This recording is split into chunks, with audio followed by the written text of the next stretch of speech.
Bueno, les saludo a todos en el nombre del Señor en esta lindo domingo, ¿cierto? De tarde, algo diferente.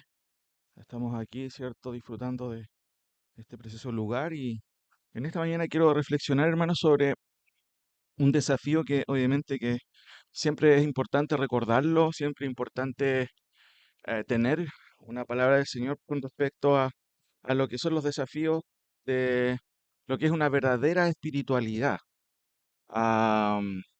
Y cuando me refiero a espiritualidad, voy a estar explicando más o menos a qué me refiero, en el sentido de que muchas veces, ¿cierto? Hay ciertas conductas o actitudes que pudieran sugerir que soy espiritual, pero en realidad a veces es una falsa espiritualidad. La iglesia, hermanos, no está exenta de este desafío de poder entender qué significa esto de la verdadera espiritualidad.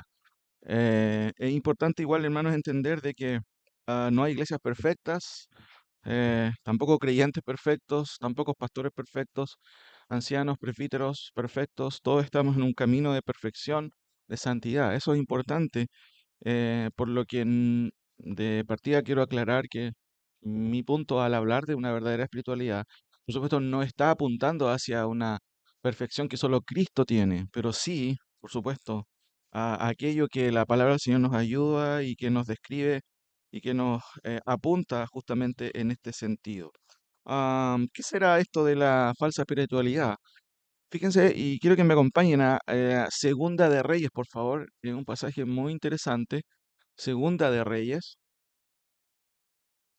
Segunda de Reyes, capítulo 17, versículo 32. Quiero tomar este pasaje como base para poder entender justamente esto de la falsa espiritualidad. Segunda de Reyes,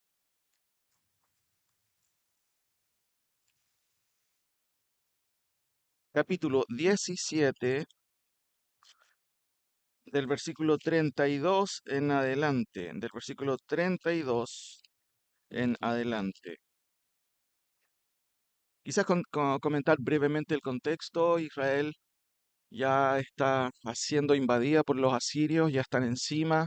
ah, el pueblo está muy mal, son idólatras, dicen ser el pueblo de Dios, pero en realidad hacen lo que quieren. Y esta porción, hermanos, explica en esencia más o menos cómo se puede describir una falsa espiritualidad. Quiero que me sigan ustedes con su vista ahí. Yo voy a leer acá hasta el versículo 40 haciendo ciertas notaciones. Dice lo siguiente. Temían a Jehová e hicieron debajo del pueblo o bajo el pueblo sacerdotes de los lugares altos que sacrificaban para ellos en los templos de los lugares altos. Temían a Jehová y honraban a los dioses según las costumbres de las naciones de donde habían sido trasladados.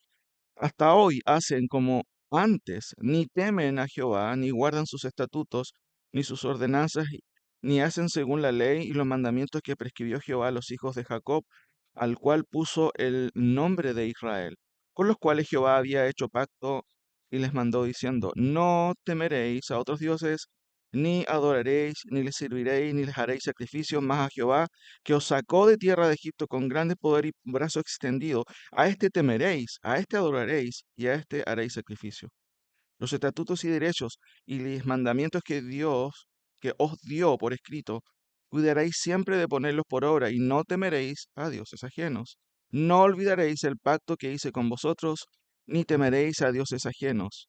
Mas temed a Jehová vuestro Dios, y Él os librará de la mano de todos vuestros enemigos. Pero noten lo que dice el versículo 40. Pero no escucharon. Antes hicieron según las costumbres antiguas o según su costumbre antigua, y noten el versículo 41. Así temieron a Jehová aquellas gentes y al mismo tiempo sirvieron a los dioses, a sus ídolos, y también sus hijos y sus nietos, según como hicieron sus padres, así hacen hasta hoy. O sea, ante una buena pregunta y este texto lo responde. ¿Qué es una falsa espiritualidad? ¿Qué es una falsa espiritualidad? ¿Qué viene siendo una falsa espiritualidad? Esto es sin duda algo que sucedió en el contexto del Antiguo Testamento, pero tiene mucha relación con cualquier tipo de falsa espiritualidad. Ahora, hermanos, un ejemplo más gráfico de esta espiritualidad que cometió Israel puede resumirse de la siguiente manera. Ellos temían al Señor. El texto lo dice, temían al Señor, Pero, claro, temían al Señor el domingo, ofrecían cultos, pero el viernes adoraban a los dioses falsos. Temían a Dios, pero sus costumbres semanales, ¿cómo eran? Eran paganas. Temían a Dios, pero sus hijos y sus hijas, incluso los nietos, mostraban una conducta totalmente antagónica a la ley de Dios. En el día de hoy hay mucha gente que dice temer a Dios, pero hace lo que quiere. En el día de hoy hay mucha gente que dice honrar a Dios, pero en el fondo lo que hacen es hacer, como ya les dije, lo que ellos simplemente estiman es lo correcto. La falsa espiritualidad tiene que ver con eso, con aparentar algo, pero hacer todo lo contrario. Ahora, lo que acabo de leer es una forma grotesca, hermanos, de falta de espiritualidad. Es decir, sí, vociferar, yo temo a Dios, pero hacer finalmente lo que se me antoje, hacer de manera directa lo contrario a lo que Dios ha estipulado. Hermanos, nosotros podemos caer, por supuesto, en una falsa espiritualidad, y quizás no en esta tan grotesca, pero sí en otros aspectos que aparentemente no parecen ser una falsa espiritualidad, pero sí califican en muchos casos y son un peligro para la real espiritualidad que Dios demanda de nosotros. Y esta mañana quiero reflexionar sobre este tema, que nos ayude, ¿cierto?, el Señor en esto, a darnos cuenta de ciertas cosas que quizás no están presentes, puede ser, pero sí a lo mejor pueden de una u otra manera calarse por las ventanas de nuestra iglesia y a lo mejor incitarnos a hacer cosas que aparentemente pueden ser espirituales, pero no lo son. Sin embargo, antes de esto, quiero orar nuevamente al Señor. Señor, te doy gracias en esta mañana por tu palabra, te doy gracias que podemos acercarnos a ella, podemos escudriñarla, podemos, Señor, reflexionar justamente sobre lo que es tu palabra y qué nos enseña con respecto a la verdadera espiritualidad. Padre, ayúdanos esta mañana, este breve devocional, a poder poner atención, Señor, y por supuesto, retener lo bueno, pero por sobre todo aplicarlo, Señor, a nuestra vida. Señor, ayúdanos. En el nombre de Jesús. Amén. ¿Qué es una falsa espiritualidad? Déjeme hacer una definición de eso. La falsa espiritualidad es aquella que se manifiesta o que manifiesta aparentes virtudes que no se condicen con la realidad, ni tampoco con lo que las escrituras revelan. Es justamente una espiritualidad saludable.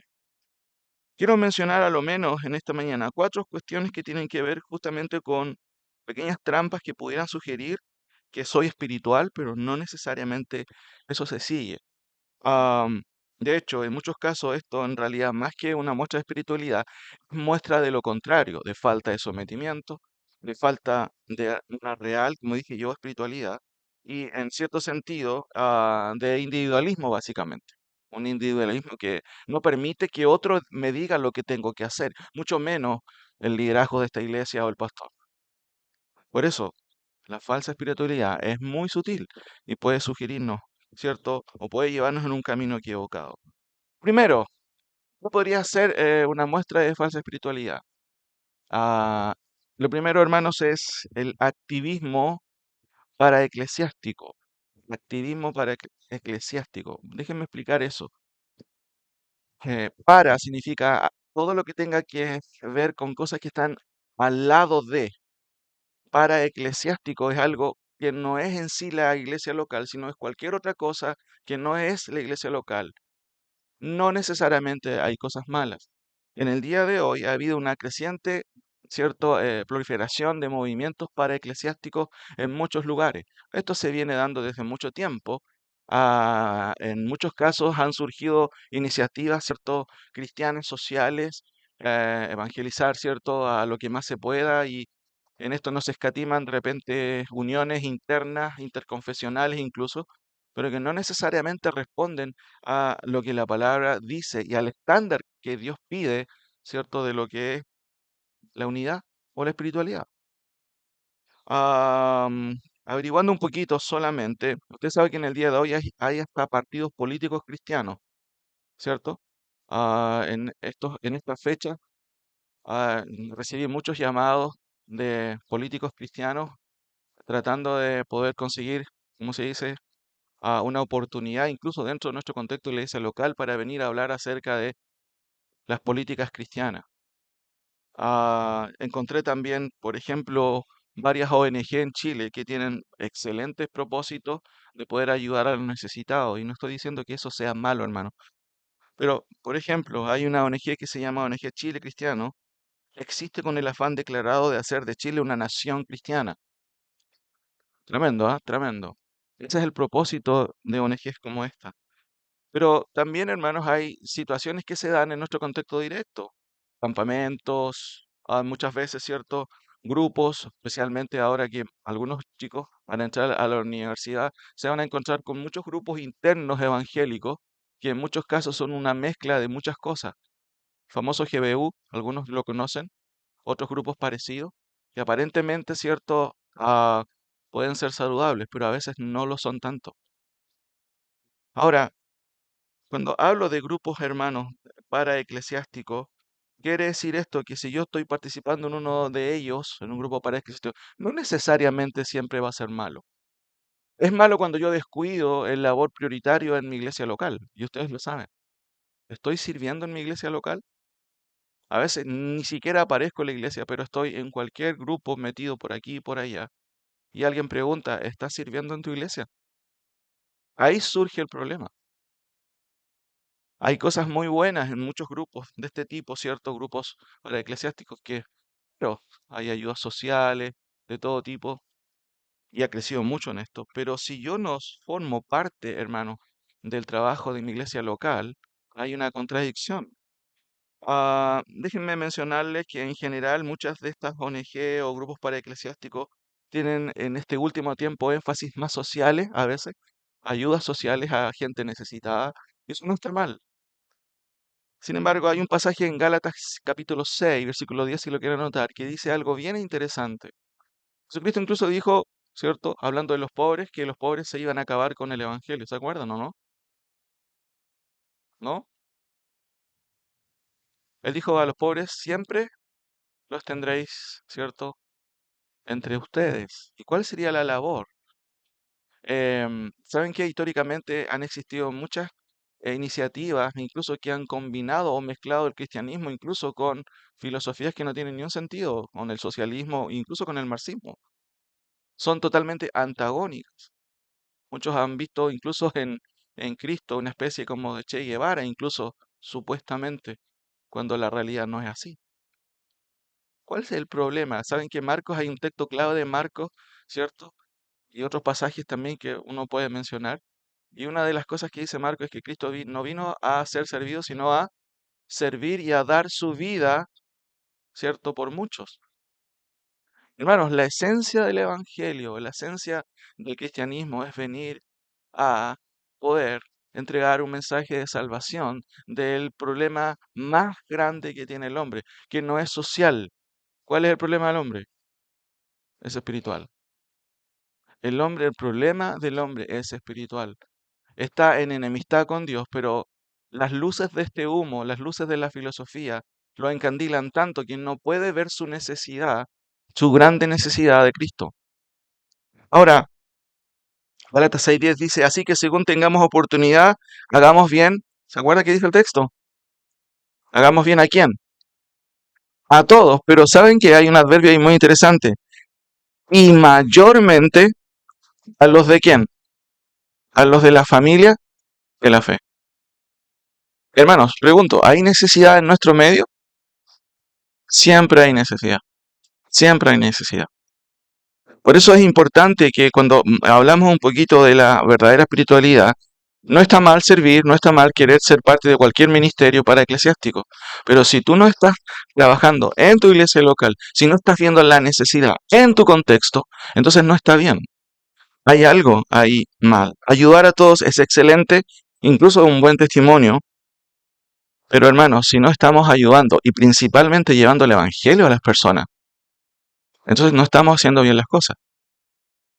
Y una pregunta que un pastor se hace, bueno, ayer fuimos a evangelizar en la plaza un grupo de personas, y la pregunta es, ¿por qué no hay más personas trabajando en esta área?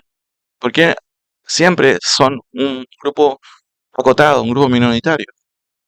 Son preguntas que uno puede hacerse, porque en muchos casos no vemos la necesidad y creemos que no es tan importante. Pero Jesucristo dijo, ¿cierto? Que debemos predicar el Evangelio y parte de la gran comisión en Mateo 28 es id. ¿Y qué cosa? Predicad el Evangelio. ¿A dónde? A todas las naciones. Hubo un boom también en los 90, ¿cierto? Varios de nosotros teníamos mucho menos edad con respecto a las misiones y eso no está mal. Qué bueno que hay hermanos que pueden hacer misiones. Pero una de las cosas que desde aquellos días siempre me inquietaba y que muchos a veces perdían un poco la noción de querer ir a cualquier continente, pero no eran capaces de hablar de Cristo en su propio contexto, a sus familias, a sus amigos, en la universidad. En muchos casos pasaban como agentes secretos del Evangelio porque nadie se enteraba que incluso eran creyentes. Y una buena pregunta, ¿tienes familiares que no conocen al Señor? ¿Tienes amigos, compañeros de trabajo, saben que eres creyente? Son cosas que uno puede preguntarse, hermanos. Aunque el activismo paraeclesiástico no es malo en todos los casos, no quiero decir, "Oiga, el pastor dijo que son todos malos los ministerios". No, no estoy diciendo eso. Hay ministerios que hay que poner ojo y tener cuidado, pero en muchos casos son buenos y loables. Sin embargo, mis queridos hermanos, en muchos casos, a veces, no estoy diciendo que en cada caso, el participar muchas veces de este tipo de grupo y no trabajar en mi propia iglesia local, no siempre es una muestra de espiritualidad, sino que básicamente a veces es como una especie de purga personal por querer hacer algo y por otro lado a veces falta simplemente de sometimiento a tus líderes de tu iglesia local. Me gusta mucho cuando Jesús sale al encuentro de Pablo. ¿Se acuerdan la primera reacción de Pablo cuando sale Cristo al encuentro? Bueno, ¿quién eres, Señor? ¿Qué es lo que más agregó Pablo? ¿Se acuerdan? ¿Qué quieres que haga? La disposición de servir. Primero concepto entonces, hermanos, que tenemos que tener ojo. El activismo para eclesiástico no quiere decir que cada instancia sea mala. No, hay buenas instancias en donde tú puedes ayudar como creyente, pero no olvides tu iglesia local. Tú tienes que trabajar en tu iglesia local, tienes que servir en tu iglesia local. Siempre hay algo que hacer y una disposición correcta debe decir, pastor, quiero hacer algo. ¿Qué puedo hacer? O a los ancianos, quiero hacer algo. Me gustaría hacer algo. Y siempre, saben, hermanos, hay cosas que hacer en la casa del Señor, en el templo. Y estoy hablando desde el punto de vista material hasta el punto de vista espiritual. Primer concepto que tenemos que tener ojo, activismo para eclesiástico. Segundo, exaltación del amor en desmedro de la doctrina. El primero es, ¿cierto? A los grupos paraeclesiásticos, el activismo paraeclesiástico. Cuidado con querer estar en todos lados. A veces veo eso en redes sociales. Incluso veo a colegas que quieren estar en todas las paradas, como se dice, y a veces hay que estar en quietud, calmado. No tienes que ir a todos los retiros, a todos los seminarios que pueden haber. Eso no siempre es una muestra de espiritualidad. A veces es una muestra de irresponsabilidad. A veces es bueno sentarse y estar quieto. Ahora, el segundo desafío, hermanos, tiene que ver, como ya les dije, la exaltación del amor en desmedro de la doctrina. Hace muchos años, me acuerdo, yo ya, bueno, tendría 25 años y mi costumbre era, cuando estaba empezando a entender la palabra, subrayaba mi Biblia desde aquel día y veía que el énfasis del Nuevo Testamento era la doctrina y siempre hablaba con personas, con testigos de Jehová o mormón. Y en una ocasión hablé con una señora que tenía una concepción de Dios bastante pluralista, ¿cierto? Y para ella todos los caminos conducían a Dios, no importa si tú eres de diferentes religiones. Y para mí escuchar eso en aquellos días fue como, wow, es que no puede ser. De hecho, cuando estaba hablando con ella, le decía, pero usted no ha escudriñado la palabra del Señor. ¿Por qué Pablo le dice a Timoteo, ten cuidado de ti mismo y de la doctrina? En esa conversación que tuve, quizás con falta de madurez, con falta de conocimiento, tenía claro eso y eso me llamaba la atención. Sin embargo, hermanos, en el día de hoy existen muchos fenómenos que también tienen que ver con esto, con aunar fuerza para ayudar a los necesitados y llevar el evangelio, pero muchas veces no se escatiman, muchas veces justamente la verdad de la doctrina. Miren, en el año 1974, muchos de ustedes no habían ni nacido, hubo un gran movimiento en Lausana, en Suiza, el año 1974, una gran convocación en donde se reunieron muchas confesiones evangélicas de diferentes, valga la redundancia, confesiones. Reformados, bautistas, presbiterianos, anglicanos, hasta pentecostales habían con un solo propósito, tratar de llevar el evangelio a todo. Y una de las declaraciones de uno de estos ministerios que existe hasta el día de hoy, ¿cierto? Escribió lo siguiente, noten por favor esto. Provisión, que de hecho es una ONG cristiana, ah, que busca evangelizar el mundo, se adscribe al Pacto de Lausana, documento que fue resultado de un Congreso Internacional de Evangelización Mundial en Suiza, realizado entre el 16 y el 25 de julio de 1974. El congreso fue liderado por el reverendo Billy Graham. ¿Alguien se acuerda de Billy Graham? Sí, varios aquí, ¿cierto? Y reunió a más de 2.300 líderes de más de 150 países. Desde esa fecha hasta estos días, el Pacto de Lausana permite, y pongan atención en esto, permite aunar los esfuerzos en la evangelización mundial sin distinción de doctrinas o prácticas particulares. No sé si entendieron. En ese tiempo, de hecho, hubieron algunos conflictos entre John Stott, algunos conocen a John Stott por aquí, fue un autor reformado, de hecho trabajó como consejero de la reina Isabel, excelente exegeta, muy bueno, y él tuvo controversias internas con Billy Graham por la visión, ¿cierto?, que subyace a la evangelización. Una cosa era la evangelización, pero a pesar de que se plasmó, miren, juntémonos para hacer algo. Dios ama al mundo, evangelicemos, pero no nos preocupemos de la doctrina. Sin embargo, en este Congreso, a pesar de que se plasmó de esa manera, igual hubieron problemas justamente de índole doctrinal. ¿Por qué? Porque Billy Graham tenía una visión muy diferente a John Stott acerca, por ejemplo, de la evangelización por un lado y de las implicancias escatológicas incluso de la evangelización. Y eso trajo divisiones internas que obviamente no aparecieron en público. Pero ¿saben qué? Esta buena, entre comillas, motivación implicaba que si quieres venir, no me vengas con tus doctrinas, porque no necesitamos discutir doctrina. Miren, acompáñenme a Apocalipsis capítulo 2. Apocalipsis capítulo 2. Apocalipsis capítulo 2. Contexto, el mensaje de Cristo a las 7 iglesias de Éfeso. Y especialmente notemos en el capítulo 2, versículo 12. Ustedes saben y ustedes conocen el mensaje de Cristo a las 7 iglesias. La mayoría de ellas presenta una característica de Cristo exaltado, pero también revela, ¿cierto?, una sanción o la situación de cada iglesia, y en especial hay palabras, ¿cierto?, positivas, pero también en algunos casos hay un pecado que la iglesia está cometiendo. En el caso de Pérgamo, en el capítulo 2, versículo 12, ustedes pueden seguirme con su vista, yo lo voy a leer aquí. Dice, escribe al ángel de la iglesia en Pérgamo, el que tiene la espada aguda de dos filos, dice esto: yo conozco tus obras, donde está el trono de Satanás, pero retienes mi nombre y no has negado mi fe, ni aun en los días en que Antipas, mi testigo fiel, fue muerto entre vosotros, donde mora Satanás. ¿Qué es lo positivo de Pérgamo? Según el texto, retienes mi nombre y qué más, y no has negado.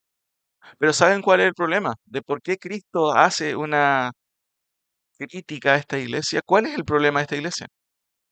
Noten el versículo que sigue a continuación, 14, pero tengo unas pocas cosas contra ti. Aquí hay un primer problema. Esta iglesia no había negado la fe, retenía su nombre en un contexto terrible, ¿cierto? El texto lo dice. Yo conozco tus obras y donde moras, donde está el trono de Satanás. Figurativamente, eso significa que el lugar en donde estaba reinaba la cultura de Satanás.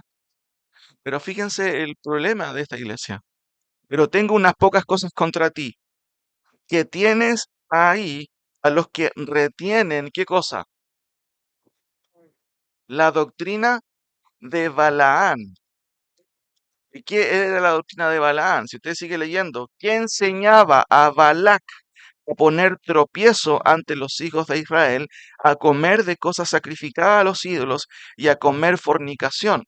En el fondo, uno podría contextualizar un poco la influencia, ¿cierto?, de los balaanitas, ¿cierto? O balamitas, podríamos decirlo, que en cierto sentido era, en cierto sentido, el liberalismo moral y liberalismo espiritual. No, si no hay problema, no hay problema, puedes hacer lo que quieras, come, bebe, lo que sea, haz lo que quieras, no hay ningún problema. Podríamos, claro, definirlo de esa manera. En cierto sentido, podríamos también clasificarlo bajo ese liberalismo moral o espiritual. Pero el problema no es ese en sí. El problema que Jesús pone en el acento es, ustedes tienen a personas que no deberían tener. Y el texto dice que tienes ahí a los que retienen la doctrina de Balaán y después el texto sigue diciendo otra cosa. Y noten el 15, por favor. Pero no es solamente eso. Cristo está hablando y dice, y también tienes a los que retienen la doctrina, ¿cuál doctrina? De los Nicolaitas, la que yo aborrezco. Fíjense que en los dos casos hay algo que tiene que ver con la doctrina. Y uno podría preguntarse, ¿quién está emitiendo estas críticas? ¿Es el pastor de la iglesia? No, hermanos, es el Señor de la iglesia, Cristo. En el día de hoy, hermanos, uno de los grandes problemas que puede sugerirnos o puede, cierto, de una otra manera, llevarnos a un camino de falsa espiritualidad, es la sobreexaltación del amor y la ignorancia de la verdad.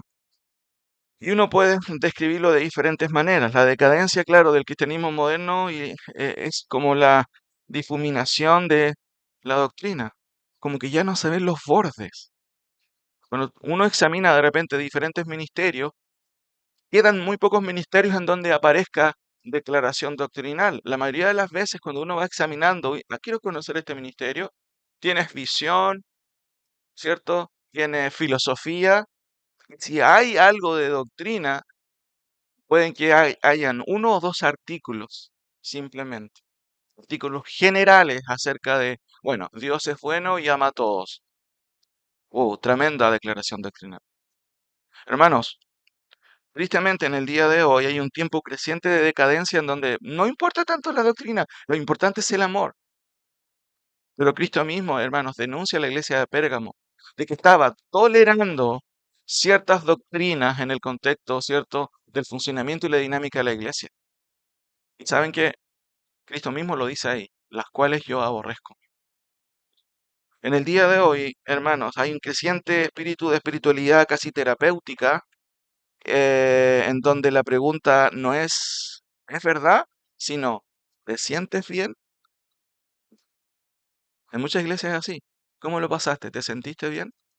No es la pregunta, ¿lo que escuchaste está de acuerdo a la verdad revelada? Tercero, primero, ¿cierto?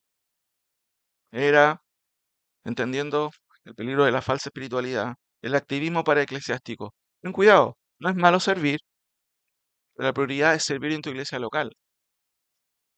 No es malo servir, pero ten cuidado, no toda instancia, ¿cierto?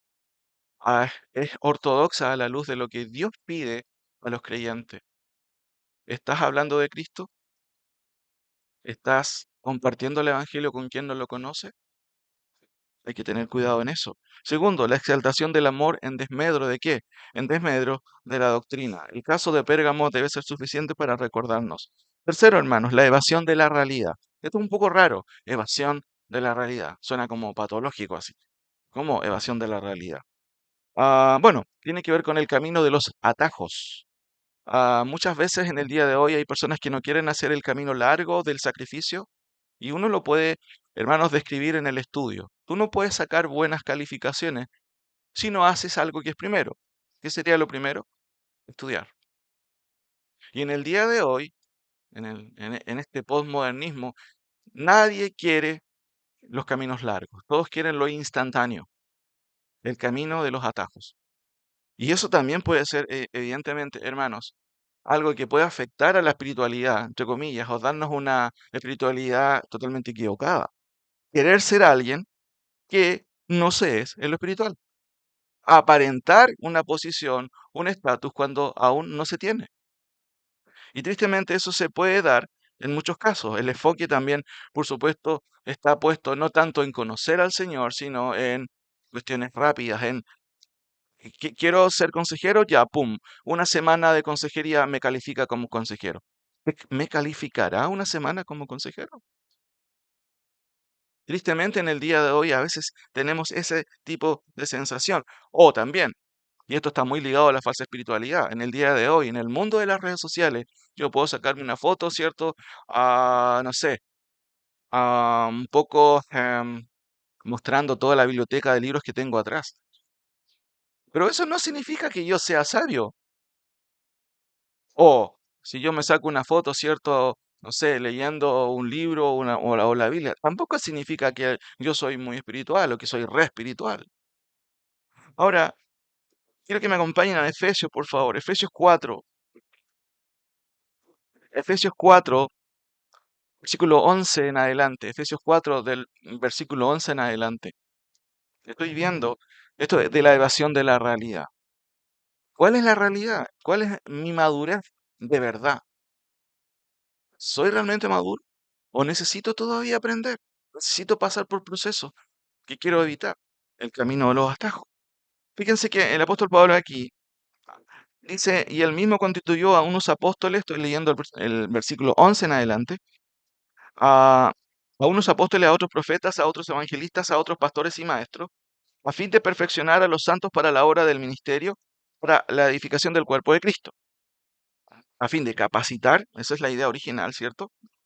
Y no tener versículo 13, hasta que todos lleguemos, y esto es muy importante, no nos reunimos justamente para simplemente cantar, leer un par de pasajes y después nos vamos hacia la casa. Hermanos, la iglesia, el propósito de la iglesia es formar a creyentes por medio de la palabra del Señor.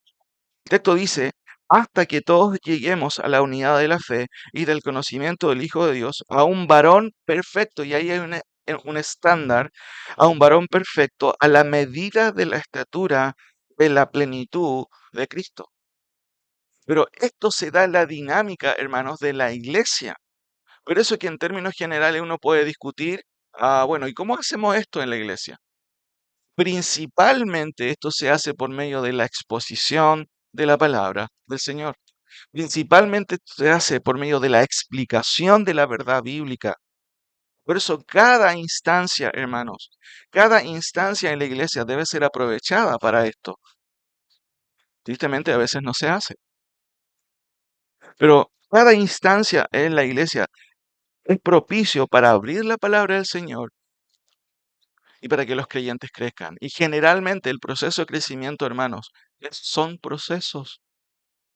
Deben darse a tiempo largo, no son instantáneos. Pero muchas veces no queremos, a veces asistir a la iglesia. Y como pastor, a veces yo observo cosas que me preocupan. A veces en la semana, en los cultos de jueves, hay lindos grupos a veces, una muy buena asistencia. Pero en otros casos, hermanos, es muy pobre la asistencia. Y eso obviamente que claramente es preocupante. Preocupante cuando a veces uno puede observar otras instancias en la iglesia, y les voy a dar un ejemplo práctico. En el día de hoy es linda y es muy lindo, por ejemplo, cuando nacen los bebés, ¿sí o no? Es una alegría para todos y nosotros tenemos muchas mamitas en medio nuestro. Y habitualmente hacemos una ceremonia para eso, que no es nuestra, que la adoptamos de el extranjero, que se llama baby shower. Y yo les hago una pregunta. Las veces que se ha hecho eso, ¿cuántas hermanas vienen? ¿20? ¿25? Y a veces en los cultos la asistencia no es la misma. No estoy diciendo que sea malo. Qué lindo, hermano, cuando podemos celebrar el nacimiento de un bebé y si eso se enfoca bíblicamente y eso se hace en nuestro contexto, eso es precioso, es lindo. Pero eso tiene que hacernos pensar. Uno como pastor tiene una visión de este tipo de cosas y uno observa ese tipo de cosas. ¿Cómo puede ser posible que yo pueda asistir a ciertas actividades, como actividades de varones también, pero en las actividades normales de la iglesia yo no me aparezco?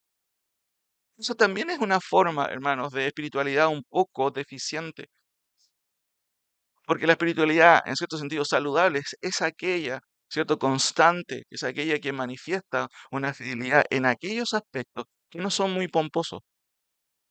Ah, no, mejor me quedo en la casa que está yendo al culto de la semana. Fue el domingo. Estoy hablando, hermanos, de la evasión de la realidad. Por supuesto, este tipo de cosas nos hace pensar y uno como iglesia, como liderazgo, ¿qué desea? Que la iglesia crezca en madurez. Y ese crecimiento implica, hermanos, no solamente exponer aquellas situaciones en que claramente a lo mejor debemos mejorar. Ahora, ¿por qué quise mencionar, hermano, esto de la evasión de la realidad?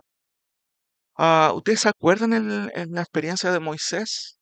¿Cuántos años estuvo Moisés en Egipto aprendiendo ciencias, aprendiendo, entre comillas, eh, cultura, etcétera? ¿Se acuerdan cuántos años estuvo? Yo sé que lo saben. 40 años estuvo en la Universidad de Egipto. Pero hay un evento que evidentemente lo sacó de toda esa cultura. Y Moisés estuvo otro proceso más, bastante años más, en el desierto, ¿cierto? ¿Y cuántos años estuvo ahí? ¿Se acuerdan? 40 años más. ¿Por qué lo llevó a eso? ¿Se acuerdan cuando Moisés vio que estaban golpeando a uno de sus coetáneos, a un hebreo? ¿Qué hizo él? Justicia social se llama eso, ¿no? Justicia social. Bueno, Moisés tenía que aprender algo que no sabía y que no manejaba, que era el control. Muchas veces uno se puede enojar, y a veces nos sorprenderíamos si viéramos qué pasa con nuestros enojos si lo ven otros. Y uno puede mirar, ¿cierto?, esto superficialmente, pero Moisés no controló sus emociones y por hacer justicia, ¿qué hizo? Mató a un egipcio. ¿Estaba listo Moisés para llevar al pueblo de Israel a la tierra de Canaán? ¿Cuál fue el proceso? ¿Cuántos años Dios los tuvo en el desierto? 40 años. Y hermanos, a veces nosotros no queremos esperar ni siquiera un año para hacer algo para el Señor. No, pero es que ¿cómo es posible? No me dejan hacer esto, no me dejan hacer esto otro. Y a veces, hermanos, es necesario pasar tiempo en los procesos que Dios permite. Hermano, Moisés pasó 40 años en el desierto para después, recién, ser tomado por Dios para servir y llevar a su pueblo a tierra de Canaán. Pero la tendencia muchas veces es hacer los caminos cortos y no, hermano, pasar por procesos que son naturales, saludables y necesarios. Vuelvo a insistir. Pablo dice, hasta que todos lleguemos a la unidad de la fe. Pero hay una estructura. Dios pone liderazgo, pone dones, pero ese mismo provisión de parte de Dios implica un proceso de formación que no es, hermanos, instantáneo, que requiere, por un lado, del conocimiento bíblico, pero si hay algo que más se destaca en la Biblia, es la formación del carácter, hermano. Es la formación del carácter. Moisés tuvo que aprenderlo. Finalmente, hermanos, ah, resumiendo, y estoy terminando, casos comunes que pueden sugerirnos una espiritualidad que en realidad no la es. Activismo para eclesiásticos, ¿cierto? Hay mucha gente que a veces no están ni en la iglesia, pero están por aquí, por allá. Lo aclaré, no necesariamente cada caso es malo, pero debes priorizar tu iglesia. Exaltación del amor en desmedro de la doctrina, eso te puede llevar a muchas juntas, ¿cierto? Pero ten cuidado, Cristo sancionó a la iglesia de Pérgamo por la doctrina. Y hay muchos otros ejemplos. Tercero, evasión de la realidad. Cuando yo quiero aparentar, ¿cierto?, una espiritualidad, pero no la tengo. Quiero tomar atajos rápidos para tener niveles y no pasar el proceso largo.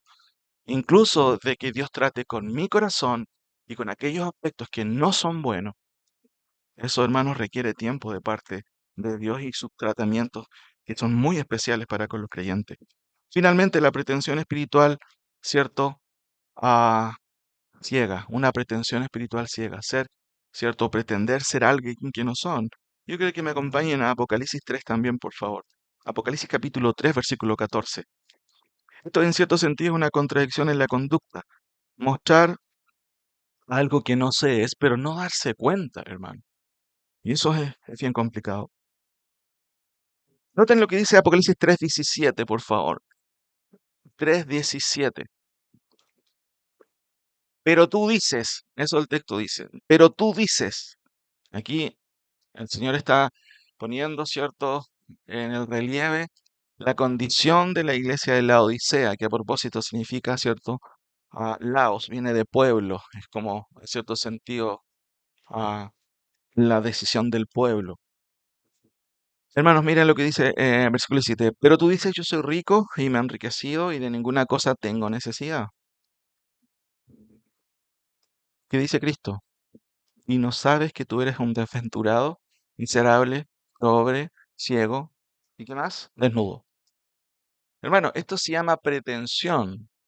Creer que soy algo, pero eres tan ciego que no puedes verlo, y va la redundancia, no lo ves justamente porque estás ciego. Yo soy rico, no tengo necesidad de nada. ¿A qué se referirá Jesús ahí? No está hablando de economía, hermano, aunque puede estar implicado también. Yo no tengo nada, no tengo ninguna necesidad, tengo un estatus buenísimo, pero trasladémoslo a lo espiritual. Yo no necesito que el pastor me enseñe ni que los ancianos me enseñen, yo ya estoy a un nivel ya súper, súper, súper bueno. Así que en realidad no tengo necesidad, soy súper rico en teología y no necesito de nada. Hermano, es increíble esto. Porque Cristo hace denuncias concretas y directas, y eso es lo interesante, y qué bueno que Cristo sea así, directo. Cuando dice esta iglesia, yo soy rico y me he enriquecido y de ninguna cosa tengo necesidad. Sin embargo, hermanos, el texto dice algo muy diferente. Y no sabes que tú eres desventurado y miserable, pobre y ciego y desnudo. Ahora, hermano, hay otra cosa más que el Señor menciona a esta iglesia. Lo tengo aquí en mis notas, pero déjenme leérselo mejor. Apocalipsis capítulo 3, del 14 en adelante. Dice, y escribe al ángel de la iglesia en la Odisea, he aquí, el amén, el testigo fiel y verdadero, al principio de la creación dice esto. Yo conozco tus obras, ¿cierto? Y noten, y aquí hay unas características que va un poco describiendo qué clase de creyentes eran muchos de los que estaban en esta iglesia. Yo conozco tus obras, que no eres frío ni caliente. Ojalá fueres frío o caliente, pero por cuanto eres tibio y no frío ni caliente, te vomitaré de mi boca. Suena muy fuerte, pero uno puede subentender esto. El agua tibia produce arcá y hace que, ¿cierto?, una persona vomite. En el fondo, esta iglesia era vomitable, hermano. ¿Por qué? No era ni fría ni caliente. Y aquí una cuestión un poquito de trasfondo también. En el contexto habían ciertos acueductos que trasladaban agua y en cierto sentido eso sí puede tener cierta explicación en el sentido de que usa el autor de contexto a lo mejor esta idea de que el agua fría, claro, ¿qué hace el agua fría? El agua fría refresca. El agua caliente, ¿para qué sirve? Para lavar, para lavarse. Pero el agua tibia, en el contexto que está diciendo el autor, no sirve ni para una cosa ni para la otra. Trasladémoslo a lo espiritual. Tú puedes ser frío, extremos, frío o caliente. En ambos casos, esos aspectos en este contexto se muestran como positivos. Lo malo es ser ambiguo. O sea, eres parte de una iglesia, ¿cierto? Pero nunca creces, nunca te comprometes, siempre estás en el limbo, nunca avanzas. Y aquí, en este sentido, el texto dice, porque tú, ¿cierto? Dices, yo soy rico y me he enriquecido y de ninguna cosa tengo necesidad. O sea, lo que hacían estas personas, que en cierto sentido también eran totalmente ambiguas con respecto a su cristianismo, no eran personas comprometidas, eso también podemos decirlo, podemos añadir que no eran ni útiles ni para una cosa ni para otra porque estaban en el centro, en el fondo eran vomitables. Creían que eran ricos y que no necesitaban de nada. Ahora, noten, hermanos, que el Señor les llama a hacer, versículo 18. Y eso también muestra la condición espiritual de estos hermanos, entre comillas hermanos, o personas que en muchos casos no eran creyentes. El texto dice, por tanto, yo te aconsejo que de mí compres oro refinado en fuego, para que seas rico y vestiduras blancas para vestirte, y que no se descubra la vergüenza de tu desnudez, y unge tus ojos con colirio para que veas. Hay tres cosas que el Señor le manda a hacer. Primero, les dice que son desventurados, ¿cierto? Que son pobres, son ciegos y desnudos. ¿Y qué le aconseja? Comprar tres cosas: comprar oro refinado, vestiduras blancas y ungir los ojos con colirio. Hermano, esas son expresiones metafóricas en cierto sentido, pero apuntan a la realidad de si hay vida o no, vida espiritual. Vuelvo a leer, yo te aconsejo, ¿cierto? Que de mí compres oro refinado en fuego para que seas rico y vestiduras blancas para vestirte y que no se descubra, dice el texto, la vergüenza de tu desnudez y unge tus ojos con colirio para que veas. En el fondo lo que está diciendo Cristo es que estás casi muerto. Porque en términos finales no estás viendo tu realidad. Dices que eres rico, pero en el fondo, ¿cierto? Eres simplemente desventurado, miserable, pobre y lo peor de todo, que no alcanzas a ver tu problema. Y hermanos, muchas veces nosotros podemos aparentar una, una pretensión. No, no, yo soy rico. Sí. ¿No sabías que estudié en tal lugar? ¿No sabías que tengo un posgrado en lo espiritual? Pero no estás viendo las cosas reales o no estás viendo realmente tus falencias y tus pecados. Y eso es lo que hace Cristo aquí, hermano. Ordena comprar oro refinado, no oro falso, no oro falso y vestiduras blancas, que las vestiduras blancas en cierto sentido son sinónimos de alguien que ha sido justificado por la fe, alguien que realmente es creyente. Y de hecho, hermano, un creyente por una cuestión de regeneración, no va a seguir siendo el mismo. Básicamente va a cambiar su mirada de las cosas. Y en este caso, el problema es que esta gente no estaba viendo. Era ciega a sus errores. Generalmente uno es ciego a sus errores. Hasta que viene alguien y te dice, ¿te has dado cuenta que tú tienes este problema? Y generalmente nuestras reacciones no siempre son positivas. ¿Y por qué me dices eso? No, es que yo no soy así. Hermanos, por tanto, yo te aconsejo que de mí compres oro refinado para que seas rico de verdad. Es una expresión que tiene que ver con valorar aquellas cosas que realmente valen. El oro es uno de los metales más valiosos que se hace y Juan, obviamente, en Apocalipsis lo usa para describir no solamente las calles de oro, sino también lo que vale ante los ojos del Señor, lo que realmente es de valor o de gran valor. Vestiduras blancas describen, ¿cierto?, lo que necesita un creyente, que es la justicia de Cristo, en contraposición a la vergüenza de la desnudez de alguien que no ha sido vestido con las vestiduras de Cristo. Y unge tus ojos con colirio para que veas. Crees que ves, pero no ves. Hermanos, algunas conclusiones. Ah, tenemos que tener cuidado con la falsa espiritualidad. La espiritualidad verdadera, en términos generales, no es bulliciosa, no es ah, parafernálica, y en el tiempo, en estos tiempos de tantas redes sociales, tampoco es publicitaria, hermano. La verdadera espiritualidad es silente, tranquila, es fiel, no se muestra hacia afuera. ¿Se acuerdan cuando Cristo sancionó a los fariseos cómo oraban ellos? ¿Se acuerdan? Oraban en público, que todos lo vieran, wow. Y en el día de hoy muchas veces las redes sociales, más que hacer bien a nosotros, parece que evocan algo en nosotros que no es la espiritualidad verdadera. Tenemos que tener cuidado con eso. Activismo para eclesiástico es una forma, hermanos, de a veces de falsa espiritualidad. No quiere decir si estás en todos lados que es súper espiritual. Puede ser lo contrario. Evasión del amor en desmedro de la doctrina. Aparentemente, cuando uno dice, es que no es tan importante, puede parecer piadoso. Pero eso es todo lo contrario a lo que Cristo sancionó, especialmente en el contexto de las iglesias de Asia. Tercero, evasión de la realidad. Tristemente, en el día de hoy, y eso es importante entenderlo, no siempre, hermanos, tenemos un alto concepto o un concepto acabado y correcto de nosotros. ¿Se acuerdan que Cristo dijo que nosotros debíamos tener qué tipo de concepto de nosotros mismos? ¿Alto? No, todo lo contrario, que nadie tenga más alto concepto de sí del que debe tener. Y a veces, hermanos, nosotros nos inflamos solos y no nos damos cuenta cuál es nuestra realidad. Y el problema es que cuando tenemos que enfrentarnos a la realidad, el porrazo es muy grande y tenemos que retroceder y empezar de nuevo. Y eso muchas veces pasa porque a veces nos juntamos con pares que nos dicen todas las cosas buenas que queremos escuchar, pero nos cuesta escuchar a alguien mayor que nos diga, ¿qué ves en mí?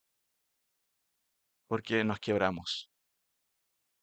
Es chistoso ver muchas veces en las comparaciones de las generaciones. Ustedes lo han visto, hay videos de la generación de los 70, de los 80, de los 90, de los 2000. Y si se han dado cuenta, cada vez más las generaciones modernas son más sensibles. O en este caso, ¿por qué creen que se les llama las generaciones de cristal? Hermanos, como creyentes nosotros tenemos que tener cuidado con la evasión espiritual. Hay procesos que tenemos que llevar a cabo. Si tengo que esperar tiempo para a lo mejor servir en otra área de la iglesia, tengo que esperar. Son los tiempos de Dios. Si tengo que retroceder en un curso, tengo que hacerlo. Aquí hay hermanos nuevos que han llegado a la iglesia, a nuestra iglesia, que no es una iglesia perfecta, que han dicho, y eso es lindo escucharlo, he tenido que reaprender cosas.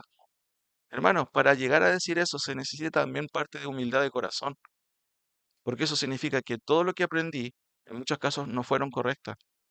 Y alguien cuando dice eso reconoce que necesita reaprender. Finalmente, hermanos, la pretensión espiritual. No, yo soy rico, no necesito de nada, no necesito consejo, yo sé lo que estoy haciendo. Am, hermano, queridos, Jesús dijo a la iglesia de la Odisea, crees que eres rico, crees que tienes de todo, pero eres miserable. Y lo peor, ni siquiera ves tu error. Hermanos, tenemos que tener cuidado. Insisto, como pastores de una iglesia, uno siempre tiene que velar. Esto es parte del papel obispal, prever situaciones. Lo más probable, no hayan situaciones de este tipo flagrantes en nuestra iglesia, pero tenemos que tener cuidado con la falsa espiritualidad. Insisto, la verdadera espiritualidad, vuelvo a insistir, siempre es silente. A veces uno va a la iglesia y uno dice, mire qué interesante este hermano, no hace boche, no hace nada, pero es fiel al Señor, constante, no se muestra, todo el tiempo está ahí, disponible para el Señor, para el servicio del Señor. Hermanos, que el Señor nos ayude en este lindo tiempo que tenemos a reflexionar. Esto no es una palabra de castigo, no, no, no, es una palabra de reflexión en lo personal. Que el Señor nos ayude.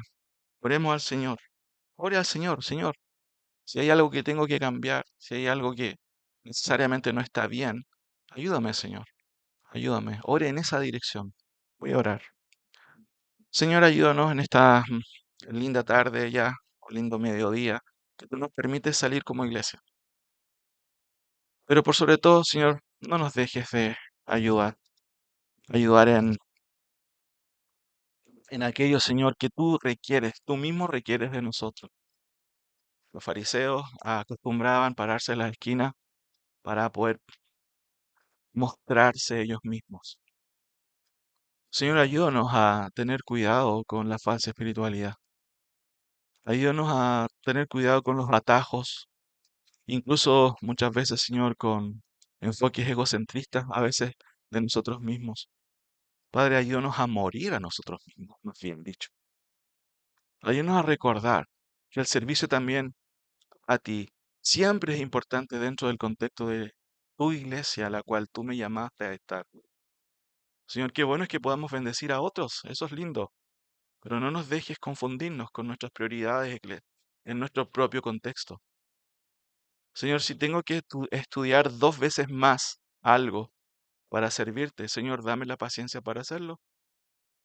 Padre, que podamos madurar como iglesia y no podemos madurar si no confrontamos los peligros que pudieran estar amenazándonos. Señor, queremos ser una iglesia realmente que honre tu nombre.